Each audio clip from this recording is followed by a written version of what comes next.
We are super excited. We have a guest that's been online and giving motivational speeches and just empowerment. Welcome our guest, Bert Lee. Mr. Bert, what's going on, man? No, thanks for having me on the show. I appreciate it. I'm excited to be here to talk to you. But I just been working, been hustling, been finding ways to encourage and inspire my listener, my viewers.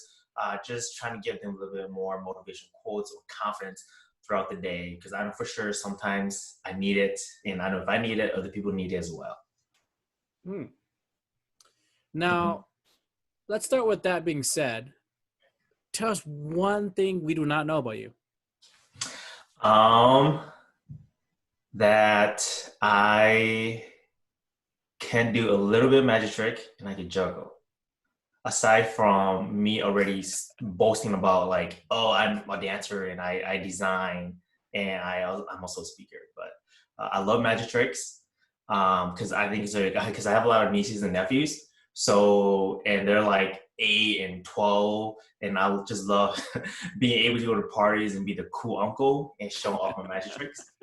And then juggling is just a nice way to kind of like, hey, I bet you can't do this, but your uncle can do this. Yeah. That's awesome. Is that like card tricks and stuff like that? Yeah, I'm more into card tricks. I also love doing card flourishings where they do like some cool shuffles and some cool cuts. So I'm really into that as well. Something like a soon to become a magician of some sort. Yeah, I do want to get better though. But it's just that there's only so many availability that I have in my day to kind of learn certain things. Because I don't know about you, but there are things where like I kind of set hours, like an hour, I'm gonna do a couple of magic tricks, so I don't get rusty. And then the next hour I will work, and the next couple hours I will do something else. Can you How make do you do dove? that too? Can you, Yeah. I could set that something in an hour. Like for example, I can make a dove, and also like an hour later, it's in the oven, it's ready to eat and stuff like that. You Yeah. know, can you Right. For sure. can you make dovens pop out and rabbit jumps everywhere and stuff like that? No, but I could fold doves. I actually, one of my work project was to actually fold 2,000 origami doves, and we ended up doing that by hand. It was crazy. To what was the purpose of this again? It was to raise awareness for this piece of paper that we were branding for work. So I work in advertising, so we were doing that, and we collaborated with a cafe, and the goal was to make a drape filled with 2,000 origami doves. And but then we Ah. invited community members to come in to fold it with us. So we accomplished that in 3 days. And then on the fourth day, we it was beautiful installation. People came, they immersed in it, and they took a lot of pictures and stuff. That was pretty crazy. Probably looks gorgeous, man. Yeah, yeah. You where'd you go to school? I went to Concordia University, the one in St. Paul. Hmm. You were a speaker at that time too. Kind of the end of your college, right? Yeah, I definitely was. I majored in graphic design, and then towards the end of the school year, a organization that was part of Concordia, they wanted like me to kind of host like how to teach students become better speakers because at that time I was really into body language. I was talking about like postures, confidence, how to interact, communicate. So then I just kind of turned that into teaching you how to become an effective speaker on stage through body language, and then that's where I kind of started in igniting my speaking career from there. And that's exactly what the topic we're gonna talk about today, man. Yeah. Excited for that. I mean, how did that emerge? Like from graphic designer into like a speaker. Just a Hmm. little bit about that backstory. Yeah, I love design. I'm an arts person, but one thing that I always feel insecure about was my self-image and the way I talk. So growing up, I wasn't really good at English, so I would have like bad stuttering. So I always that was one of my insecurities growing up. So then I will feel shy when I read in front of classes, my face would turn red, and I wanted to get better at speaking English and get rid of my stuttering. And then I practiced more. I got more into communications. I started reading, and then for some reason I delved into the realm of like body language and speaking. So I always love the idea of how do we humans communicate and how do we interact with each other, but then more of like the subtle cues like social gestures, our communication style. So I was always into that, but I just didn't know how to talk about it. And that's kind of where like design kind of helped me push that way, because in design we always have to present our projects, and that's kind of where I started picking the things I've learned growing up. Like, okay, what did I do to become a better speaker? What did I do to become less nervous? So that's kind of how I got in the realm of speaking and communications. Let's start with just speaking me. How can you get Mhm. how can some people has a fear, and guess what kind Mhm. of fear of that is? Standing in front of class of, let's say, Yeah, 30 people. We're not talking 30,000, 30 million. We're talking 30 people, or three people. three How people. do Oh you, yeah, yeah. yeah. So I do want to say though, speaking in front of three people is way more nerve-wracking than 30 people, because three people feels very intimate. So you're like, oh shoot, all eyes are on me. But 30 people is like you can disperse the attention. Um, but one thing I love telling the people who come to my workshops in public speaking is I encourage you to speak to them like you speak to your friends, because people can sniff out when you start talking like a robot, like automatically. You can tell like, oh, that dude sounds fake, or he sounds so robotic. So talk to them like how you would talk to your regular friends. You know, maybe not too much where you can curse and stuff, but to the point where you feel comfortable, because in that way, when you start talking to them like they're your friends, then you can start sounding more authentic and you don't sound robotic. So that's one of my ways to kind of see the audience. Don't get scared of it. So see them like that, so that way you can sound more authentic. But then as far as stage fright goes, even now I still have butterflies. But I always tell yeah, even now I still do. I feel like if I ever don't, then I'm too comfortable. But I always tell them to, when you get on there, you own the stage. And it's okay to be silly up there and mess up and look dumb, because people resonate with mistakes a lot more than perfection. Because if you're too perfect up there, then it's kind of like, wow, that's too perfect. But if you're real and you mess up, and then you don't really care, then people resonate more. Which is why we love comedians on stage, because they can be so authentic. So approach the stage like that as well. Even a comedian, they could mess up and you think that's a joke. And you still Yeah, laugh. right, They know themselves, obviously, but you just like, that's pretty funny. But granted, right. they messed up. Only they know about that. Oh yeah, because they own it, and then when they mess up, they're like, oh shoot, you know what? Anyways, this is blah blah blah, and then we're like, okay, so they owned it, they breathed it off, and they don't stay too long on it. Man, there's got to be at least one tip of these getting on stage. I'm not going to give the best tip, but my tip is just Yeah, imagine tell me yours. everyone. I could just imagine everybody naked. So just Okay, that's I heard of that. I heard of that, but I've heard of it. I haven't tried it, because I feel like if I was to do that, I would get too distracted. Because if I imagine everyone naked, it's kind of like, if I imagine somebody naked, I'm gonna be like, how does your body shape? How do you look like naked? Like, I'll get too distracted to start imagining that. And in that moment, yeah, I'll just probably blank. So I mean, if that works for you, go ahead. Now with entering, just first off, confident. That's a whole nother thing too. But Hmm. does confidence and even with body language, does that all matter now? When it comes to speaking, or just yourself? Yourself. Yeah, I think body language plays a big role when it comes to confidence, and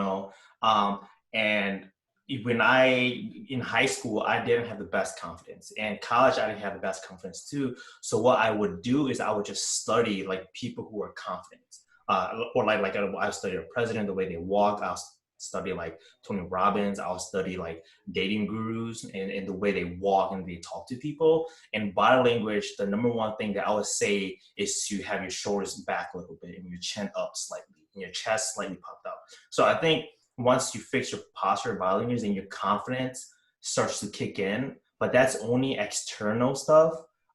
because internally we still have to deal with our mental state, our own words of affirmations to make sure we're still confident. So yeah, I think confidence and body language are two terms that you should definitely always think about when you want to grow yourself, or even you want to be a speaker in the way you talk to people too. How would how would one even practice? Did you just do it with your friend, or how would Hmm. you even start with that? Even with confidence, and I don't want to confuse confidence with overly ego at the same time too. Yeah. Sometimes when I first started my confidence journey, I mistaken it as being egotistic and full of myself because I didn't really understand what confidence means because it's so vague, right? But then, and as the more I did it, and then finally I understood that confidence is about how I see the world and how I interpret it.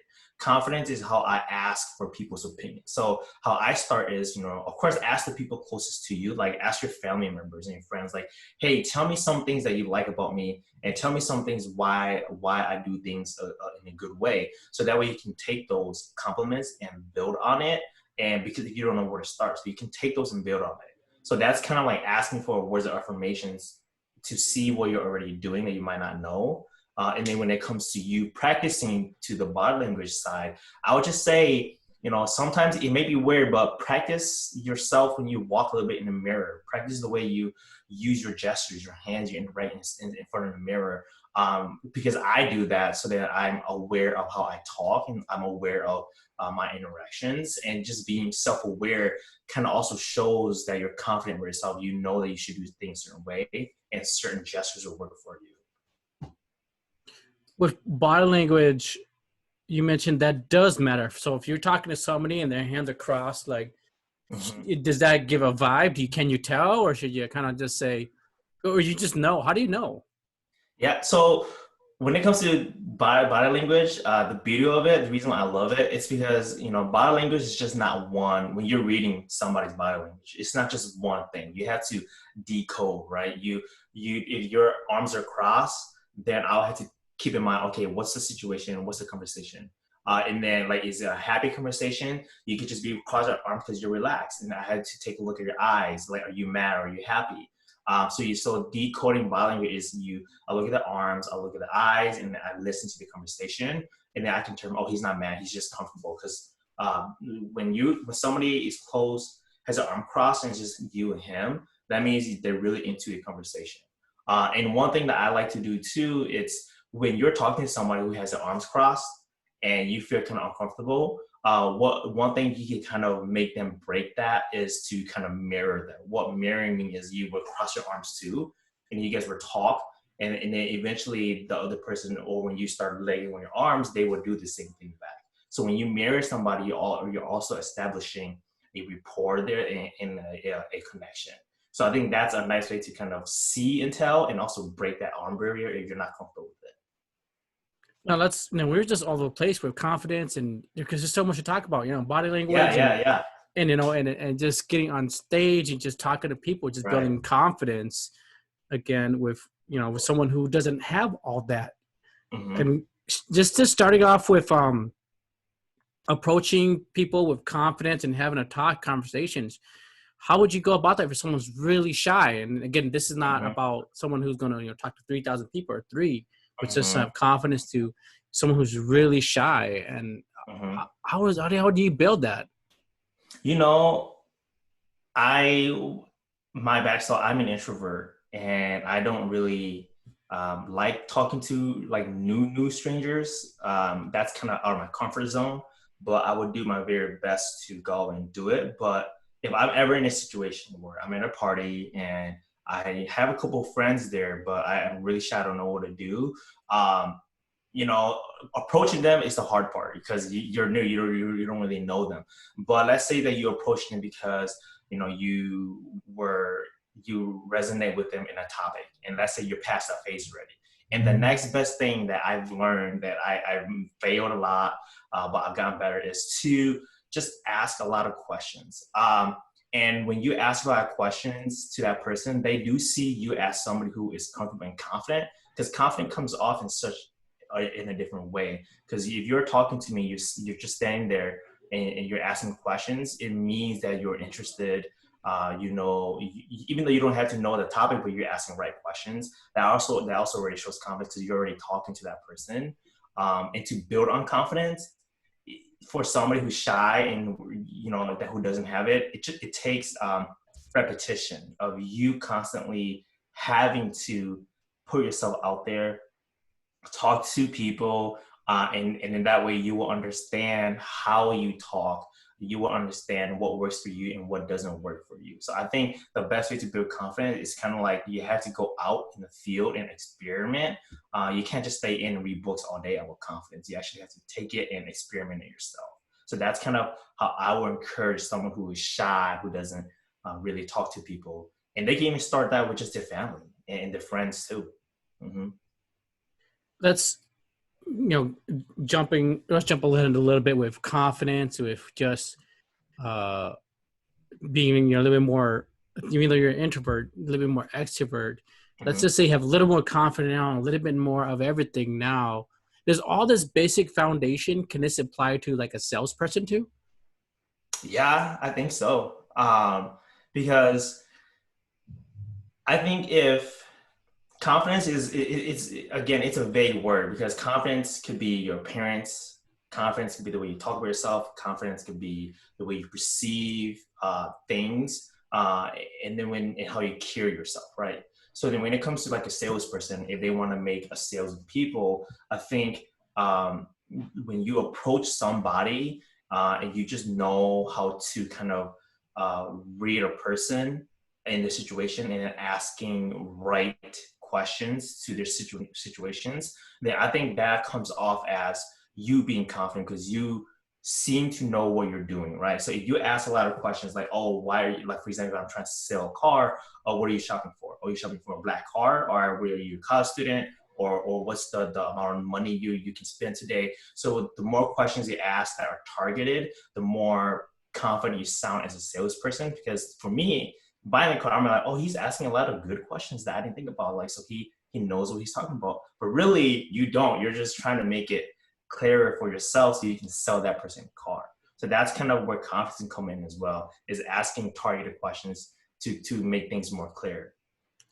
It sounds like some of these basic fundamentals. Can you apply that into maybe courting a woman or finding attractive women at the bar and kind of maybe applying some of the same practice? Yes or no? Yeah, I think yes, yes, you can. That's kind of bring in body language a little bit and self confidence. I think when it comes to courting women, for us men, it's a little bit harder because we have to go a mile to approach them, and that's the scary part. It's like we had to approach them. Like, how do we even do that? Do we go with a joke? Do we go with a pickup line? Like, what if it fails? But let's say that once you're past that part, this is where body language comes in, and then confidence is just out the door now, right? Because you already had enough confidence to go up and talk to them. Now it's just your game, and this is kind of where it gets interesting because you can use body language to your advantage to ask the right questions, to kind of turn the questions around and kind of control the conversation. So let's say that you're at a bar, you're both, you're courting her, and then she's leaning on a counter with her right arm.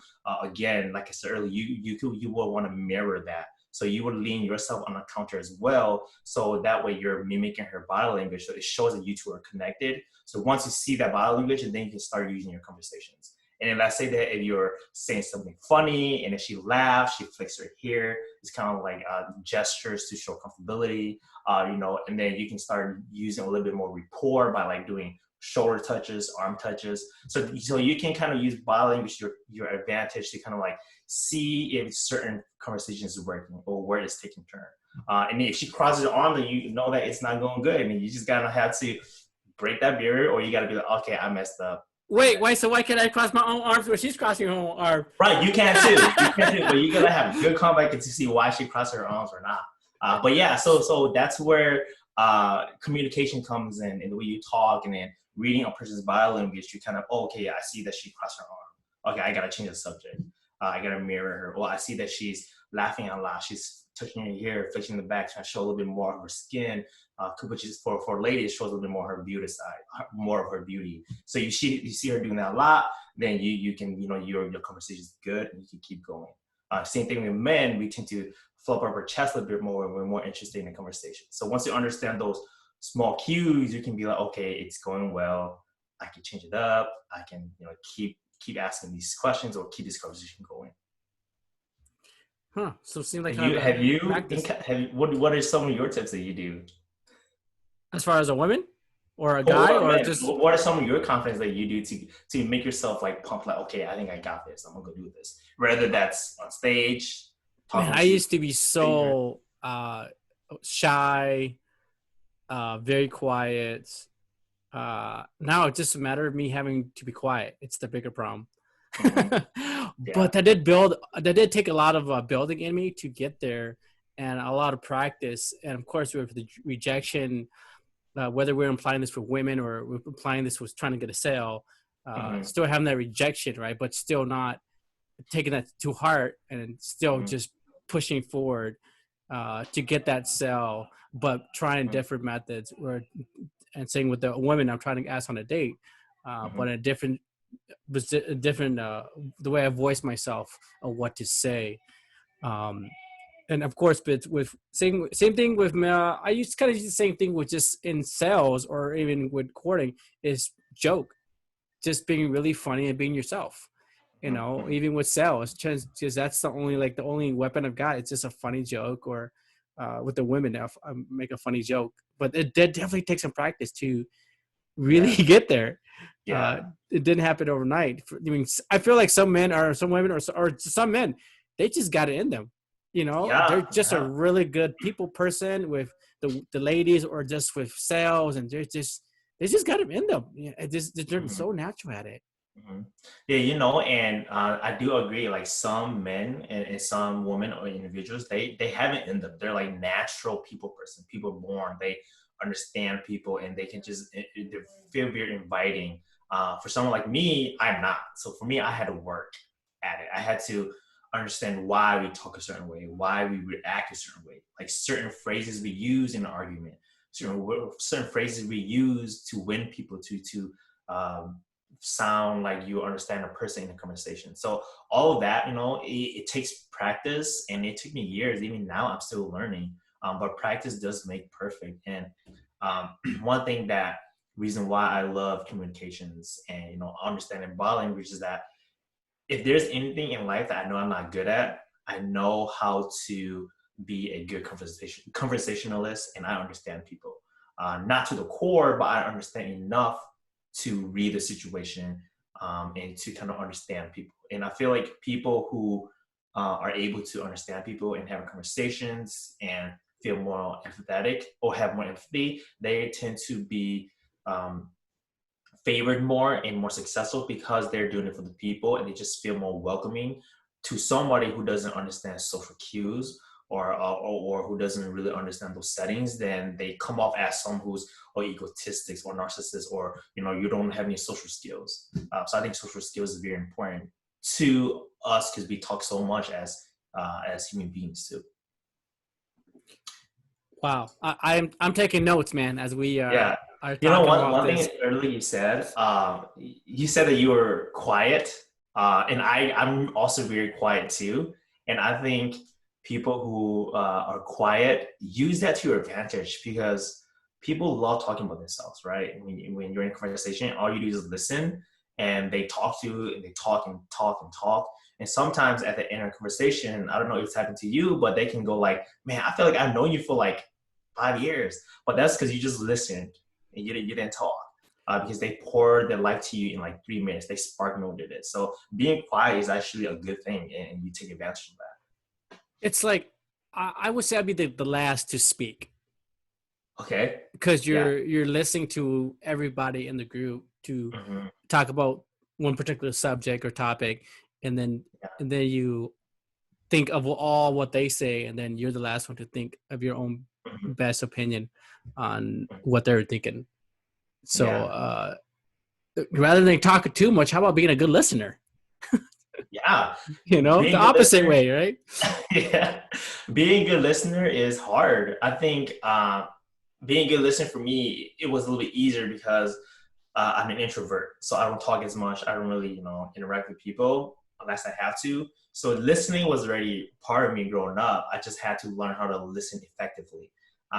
Listening doesn't mean you just are quiet and you don't see anything at all. But listening means that you listen, you comprehend what they're saying, and then you go back and voice your opinion and tell people what you think. But also, effective listening is better when you use phrases like this, she said, where you had to kind of reiterate it. Like, for example, you said something about like, we're talking about like, again, selling cars, and you're trying to get this car out of the door, blah blah blah, and I can go, oh, okay, so you're saying that you're trying to sell this car. Why are you trying to sell this car? So like reiterating the phrases that you said to me, like rephrasing that just to clarify, lets you know that, oh, Bert is actually listening. He reiterated what I said just to clarify it. So I think that's one thing that I've learned when I talk to friends, families, and coworkers, just kind of repeat what they said just to make sure it's correct, and that just shows good listening too. Those small phrases goes a long way. Do you see yourself doing that? Yes, absolutely. Because you listen to the whole conversation and then Mm-hmm. you reiterate exactly what they said to make Mm-hmm. sure we're like, on the same eye to eye here, Yeah, yeah, yeah. that on the same page, same eye to eye, and Mm-hmm. you're fully understand the conversation because you're just Mm-hmm. listening to the conversation rather than spewing everything out at the same time. Mm-hmm. Uh, with your mission, Bert, is to empower college students to prepare them and resilience for manifesting their mindset and attitude for success. I saw that on your page, and I wrote that down. I'm like, man, this is targeting someone who is going to college or someone who's young at heart. Because some of these kids are going. I would say a good majority, they don't know what they want. Heck, I'm one of those guys too. Explain a little bit more to that. Yeah, I think if you don't know what you want in life, your goals, that's totally fine. I didn't know what I wanted in life and goals. That all changed. But for that specific statement, me being a speaker, a motivational college speaker, I would talk to college students about our inner demons, the things we face and things we go through. Because I for sure went through that myself during college. I only had two siblings who actually went to school and got the degree, and I have a sibling, and I have like five other siblings, and they taught me the route, the road, like you're supposed to get scholarship, good grades, financial aid, all these stuff. But no one told me that I was also gonna battle my inner demons, like my insecurities. So that was part of the hardest hurdles and challenges I had to go through my school year, and because of that, it made me want to quit. It made me lose motivation and ambition and knowing myself. And I want to take what I've learned in my growth, in my challenges, and I want to share that to students because, I know how it feels like to stay up at night, thinking to yourself, am I going to have enough money? Or thinking to yourself, I'm constantly a loser. How do I stay relevant to friends? I want perfect grades, or this project I didn't get a good grade, and maybe my parents not gonna like it, and it really hurts me. So I know all those insecurities because I've heard stories, I've experienced it myself, and I want to share that. At the end of the day, it all comes back to you knowing your values, because you know your values, and that grounds you in all your actions and decisions. So that's why you can know, okay, the reason why I get hurt because I don't get good grades is because I'm like this, because I value perfection, or because I value success a lot. And then how can you use that to your advantage and to get better? So that's kind of where I want to help students to manifest their attitude, to be like, you know what, you're a perfectionist, own it, and find ways to improve that. And if you didn't get something good, then you got to find another way to cope with it. And that comes back to your values of how do you bring yourself back up. It all comes back to our core fundamentals. Can you give one experience in your challenge and battles in college where you're very depressed and Mm-hmm. your grades are bad? Maybe you got in the wrong crowd and just drinking every day. Yeah. So for me, one of my most struggling, a year that struggled the most was my sophomore year in college. Every single day I would just go to classes, and then I'll go home, classes home, classes home. And then eventually I would do that, and then I would also binge like Facebook, YouTube a lot, like all day. I would do that, and I would do a little bit of homework. But then I'm always on my phone binging stuff, and I get lazy. So I would do that every day, and then eventually I started losing my ambitions and my goals of what I want to do. And I'm like, man, is this it? Like, is this all I'm doing with my life? Like, I'm just going to school, coming home, eat, homework, sleep, binge Facebook, YouTube, and is this all that I'm doing in college? Like, this kind of sucks. Like, this is boring. But then when I said those words, I let it do it in. I was like, you know what? Why am I feeling like this? Like, I was so eager and excited to be here, but now I'm like, this is it. Like, this is boring. So then I was starting to think that I think my life sucks. You know, my attitude sucks, because then my mom always says, you know, I brought you here for you to be successful, so I can't just go and say my life sucks. And then that's why I said, you know what? My life doesn't suck. It's my attitude that sucks. That's kind of where I started turning things around. When did you notice that in that breaking point? Did you know that not only your attitude, but more maybe a mindset that you were Oh, conscious of that? When was that? that was like, so in the beginning of my sophomore year, I was doing that, and that wasn't until like maybe almost 2 months later, you know, because it didn't come the next day. I let it build in. I was constantly bored, thinking that everything sucks, my life sucks, my life sucks, and then I didn't like my mentality. I was not liking things I was doing. My grades were not doing good, and then eventually I was like, what is wrong with me, you know? Like, why am I feeling like this? And then I love writing things down, so then I kind of jot things down a little bit, and then I just realized that, you know, it's my attitude that sucks. I just have to change it up. And then one person who helped me realize that the most was my older sister. You know, I even went to her to stress all my feelings and my emotions. It got so emotional where I started crying a little bit. Like, I think I should just drop out of school because I don't even know what the hell I'm doing in college. Like I don't even know if this is gonna be my major. I don't want to have enough money for next semester. And then she told me to, you know, write down everything that you're doing right now, like your values, your goals, your ambitions, and then circle all of the things that matters to you the most. And from there, it's easy. You just follow it. Let that ground you for your next year's decisions. Like, if you love friends, make more friends. If you value dance, dance more. If you value family, hang out with your family more, because those are the things that matters to you. So that's when I was like, you know what, I'm gonna do that. So I Was that just, the three thing you write? Is that the three thing yeah, you wrote? You actually always wrote family, dance, and friends. friends was the Yeah. three top So things. yeah, yeah. And but there's more to that too. But those are the three most prominent ones that I always name is friends, family, and dancing, because I love dancing. And even now, and that was my sophomore year, and I'm done with school now, and I still stick to those values.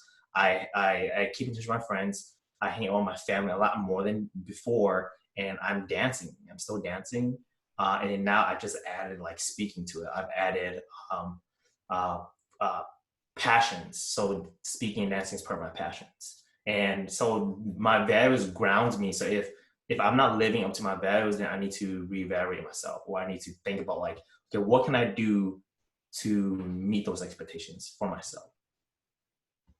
Wow, that was a huge pivotal point. To thanks to your sister to have a Yeah, one-on-one chat with you and it really waking you up to really change your perspective to the whole trajectory right now of right. where you are then where you had. And if you haven't had that chat, I don't know where you might be. Yeah, if I haven't had that chat, I probably would have dropped out of school. And you know, having that chat was not easy because being grown up in a home household, we're not very open in our feelings. You know, we don't really communicate it out. So the way when I tell the story, it sounds like I just went to her and I told her no. It took me like weeks and weeks to finally say, you know what, I'm gonna talk to my sister. I need to talk to somebody. I finally hit her up, talked to her. I didn't know how she was gonna react. You know, I didn't know if she was gonna be supportive, she was gonna be like grow up, or what her reaction was. But then it She turned didn't out to say be girl. She didn't say like grow a pair, Bert. Grow a yeah, pair. right. She did it. She could Yeah. have said that, but I didn't. I was afraid of that.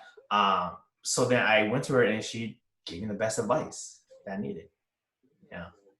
That definitely changed the whole direction where you're heading with being a Right. motivational speaker, getting your Hmm. degree and as a graphic designer, and in dancing.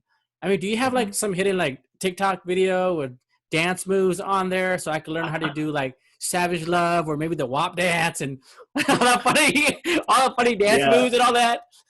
You know, I actually don't have TikTok. My nieces and my niece, who she's I think right now she's 14. She actually has. I actually asked her to teach me some TikTok dance moves, and she did. Who's teaching And who, right?